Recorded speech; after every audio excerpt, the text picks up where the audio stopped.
हम में से शायद ही कोई होगा जिसने रावण का नाम नहीं सुना होगा और रामायण नहीं देखी होगी।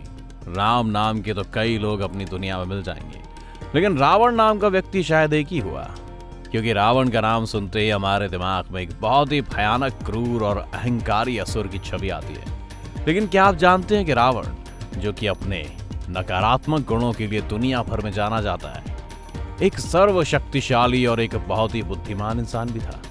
इतना ही नहीं, उसे महाज्ञानी भी कहा जाता था। और ऐसी कई खूबियां रावण में थीं जो शायद ही कोई जानता होगा। आज हम द मिस्टिकल एंड पर आपको रावण से जुड़े कुछ ऐसे ही रोचक तथ्यों के बारे में बताएंगे जो शायद आपने पहले कभी नहीं सुने होंगे। आज की वीडियो काफी इंटरेस्टिंग होने वाली है, तो इस वीडियो को अंत तक जरूर देखना। दोस्तों, वीडियो शुरू करें उससे पहले आपको बता दें कि हमारे आज के वीडियो के sponsor the divine tale store अब Amazon पर भी अवेलेबल है। यहाँ आपको मिलेगी पूजा अर्चना की सामग्री, यंत्र, मालाएं और देवी देवताओं के फोटो फ्रेम जैसी वस्तुएं, वो भी वाजिब कीमत पर। तो आज ही विजिट करें डिस्क्रिप्शन बॉक्स में दिए हुए लिंक पर और घर बैठे बैठे मन की शांति पाए। तो चलिए बिना देर किए शुरू करते हैं आज का हमारा ये मजेदार वीडियो। रावण ने किया था भगवान राम के लिए यज्ञ।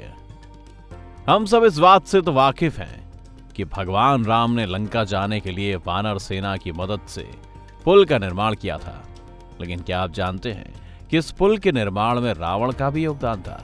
जी हाँ दोस्तों, पुल बनाने का काम शुरू करने से पहले सभी भगवान शिव की आराधना करने लगे, क्योंकि इस काम के लिए भगवान शिव के आशीर्वाद की जरूरत थी। यज्ञ करने के लिए एक विद्वान पंडित की जरूरत थी। और जैसा कि हम सब जानते हैं, उस समय रावण एक ब्राह्मण और विद्वान पंडित था। ऐसे में भगवान राम ने रावण को यज्ञ के लिए आमंत्रण भेजा, और क्योंकि रावण भगवान शिव का बहुत बड़ा भक्त था, उसने न्योते को स्वीकार किया। रावण रामेश्वरम गया और उसने यज्ञ को बड़ी सफलतापूर्वक संपन्न किया। इतना ही नहीं, यज्ञ पूर्ण होने के बाद जब भगवान राम ने विद्वान पंडित रावण से आशीर्वाद मांगा, तो रावण ने भी अपने पंडित होने का कर्तव्य निभाते हुए तथास्तु भी कहा था। शनिदेव को बनाया गया बंदी। अगर आप ज्योतिष विद्या और ज्योतिष शास्त्र में रुचि रखते हैं तो आप ये जानते होंगे कि ऐसा माना जाता है कि जन्म के समय के ग्रहों की स्थिति का सीधा असर हमारी पूरी जिंदगी पर पड़ता है। और हम सब ये तो जानते ही हैं कि रावण खुद बहुत ज्ञानी था, जिसको ज्योतिष शास्त्र की जानकारी थी। इसी सब के चलते उसने अपनी शक्ति के बल पर नवग्रहों को आदेश दिया कि अब उसके बच्चों का जन्म हो, तब सभी ग्रहों को 11वें स्थान पर रहना है।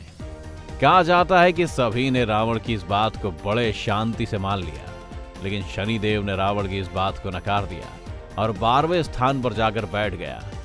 ये देख रावण काफी गुस्सा हो गया था और उसने अपनी ताकत का इस्तेमाल कर शनिदेव को कई सालों तक अपने महल में बंदी बनाकर रखा था। रावण के माता सीता को स्पर्श ना करने की वजह। दोस्तों, हम सब ये तो जानते हैं कि रावण ने सीता हरण किया था।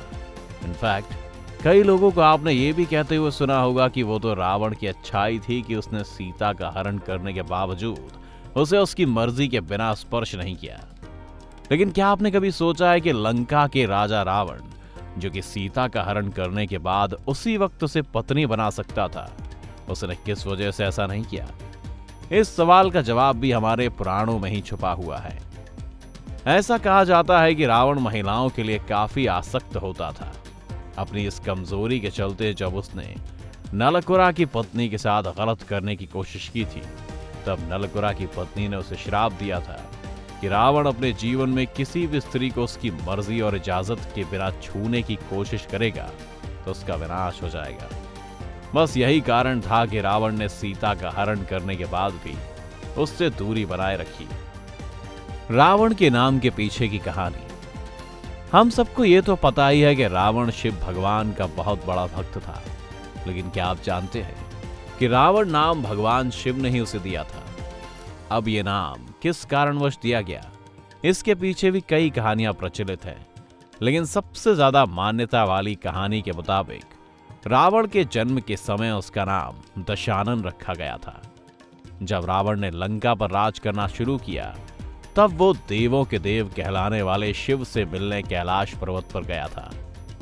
शिव भगवान उस समय ध्यान में लीन थे इसीलिए जब रावण उनसे मिलने जा ही रहा था कि वहां नंदी आ गए और उन्होंने रावण को भगवान शिव से मिलने से रोका। ऐसे में रावण ने गुस्से में आकर पूरे के पूरे कैलाश पर्वत को ही उठा लिया था।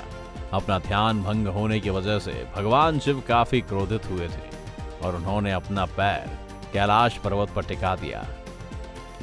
इससे हुआ ये कि रावण के दोनों हाथों की कुछ उंगलियां पर्वत के नीचे आकर कुचल गईं। कहा जाता है कि अपनी उंगलियों के पर्वत के नीचे आने की वजह से रावण को इतना दर्द हुआ कि वह जोर जोर से चीखने लगा। वो चीख इतनी भयंकर थी कि उससे पूरी धरती हिल गई। इसी के चलते शिव ने इसे रावण, जिसका मतलब जोर से चिल्लाने वाला इंसान, ये नाम दिया। लेकिन रावण ने भी ठान लिया था कि वो भगवान शिव को प्रसन्न करके ही हार मानेगा, इसीलिए फिर उसने तांडव करना चालू कर दिया। ऐसा कहा जाता है कि ये देख भगवान शिव को काफी आश्चर्य हुआ कि इतने दर्द में होने के बावजूद कैसे कोई अपने बारे में ना सोचकर किसी और को प्रसन्न और खुश करने का सोच सकता है। वैसे क्या आप रावण के नाम से जुड़ी कोई और प्रचलित कहानी जानते हैं? अगर हाँ तो हमारे साथ कमेंट्स में वो कहानी जरूर शेयर करें। रावण को वीणा बजाने में थी महारत। आपने अगर रामायण को कभी ध्यान से देखा है तो आप जानते होंगे कि रावण की सेना के झंडे पर वीणा का चित्र बना हुआ होता है। और तो और आपने कई चित्रों में रावण को वीणा बजाते हुए भी देखा होगा।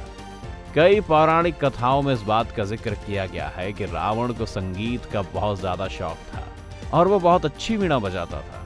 इनफैक्ट ऐसा भी उल्लेख देखने को मिलता है कि रावण इतनी ज्यादा मधुर वीणा बजाता था कि देवी देवताओं को भी वो बहुत पसंद आती थी और उसका संगीत सुनने के लिए वो भी स्वर्ग से धरती पर आते थे।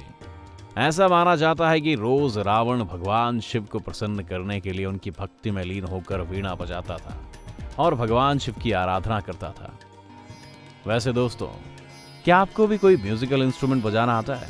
आपके मुताबिक कौन सा म्यूजिकल इंस्ट्रूमेंट बजाना सबसे ज्यादा मुश्किल है? आपकी राय हमारे साथ कमेंट में जरूर शेयर करें। रावण की पूजा। हिंदू धर्म ग्रंथों में तो रावण का उल्लेख कई जगह देखने को मिलता है, पर जैन धर्म शास्त्रों में भी रावण की कई विशेषताओं और गुणों का उल्लेख किया गया है। जैन पुराण के मुताबिक आने वाले तीर्थंकरों की सूची में भगवान महावीर की तरह रावण को भी मान्यता मिलेगी। यहाँ तक कि कुछ जैन तीर्थ स्थलों पर रावण की मूर्तियां भी देखने को मिलती हैं। उम्मीद है आज की हमारे इस वीडियो ने आपको काफी एंटरटेन किया होगा। अगर आपको वीडियो पसंद आई हो तो इसे लाइक करें और ज्यादा से ज्यादा शेयर करें। साथ ही हमारे चैनल द मिस्टिकालैंड को सब्सक्राइब कर नोटिफिकेशन बटन पर क्लिक कर दीजिए ताकि आप हमारे आने वाली हर वीडियो का लुत्फ उठा सकें। अगर आप हमारी ये वीडियो फेसबुक पर देख रहे हैं तो हमारे फेसबुक पेज को जरूर लाइक करें। वीडियो को अंत तक देखने के लिए आपका बहुत बहुत शुक्रिया। हम जल्द हाजिर होंगे एक और नई वीडियो के साथ। अगले वीडियो तक take care and be happy.